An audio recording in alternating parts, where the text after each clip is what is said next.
अगर ज़रदा बनाते हुए आपके चावल कड़क हो जाते हैं या फिर ज़्यादा ही पक जाते हैं तो आप ना इस रेसिपी को गौर से देखिए, आपको परफेक्ट ज़रदा बनाने का तरीका बताया गया है। अस्सलाम वालेकुम व्यूअर्स, मैं हूं सईदा राशिद और 1 किलो ज़रदा की रेसिपी के साथ हाज़िर हूं। तो 2 से 3 घंटे पहले हमने सेला चावल भिगो देने हैं। ये देखिए, इनको धो के ना तो 2-3 घंटे पहले भिगो देंगे जबकि पकाने हैं।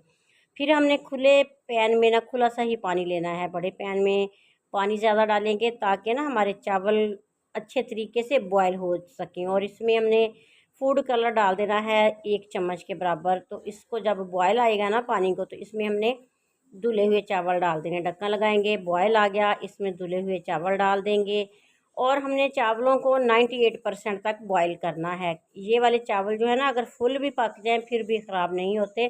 आपने ना बस आंखें बंद करके दिल में यकीन के साथ ज़रदा बनाना है, बिल्कुल ख़राब नहीं होगा।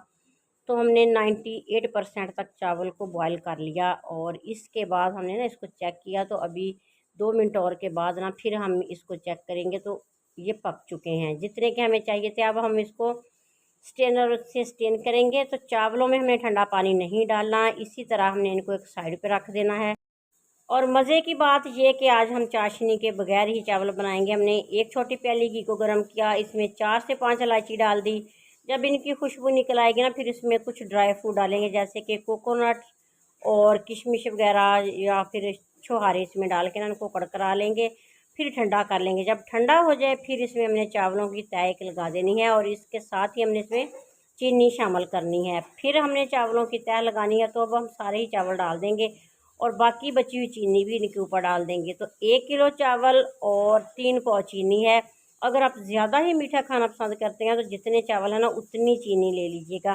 तो चूल्हे पे चढ़ा के ना हमने इसको आंच तेज़ करके पकाना है ताकि चीनी का पानी जो है ना वो निकल सके और फ़ौरन से हम पानी को पका के ना थोड़ा सा खुश्क कर सकें।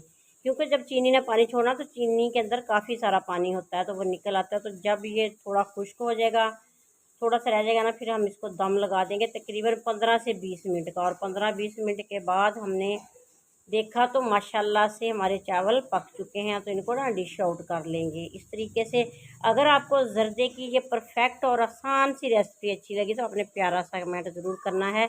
और न्यू आने वाले व्यूअर्स को मैं अपने चैनल पे वेलकम कहती हूँ और आप सबके लिए दुआ है कि अल्लाह ताला आप सबको अपनी ज़ुबान में रखे और बहुत सी ढेरों खुशियाँ देखना नसीब करे। तो अगर आपको ज़रा सी भी रेसिपी अच्छी लगी तो अपने फैमिली मेम्बर्स और फ्रेंड के साथ इसको शेयर ज़रूर कीजिएगा। नेक दुआओं के साथ। अल्लाह हाफिज़।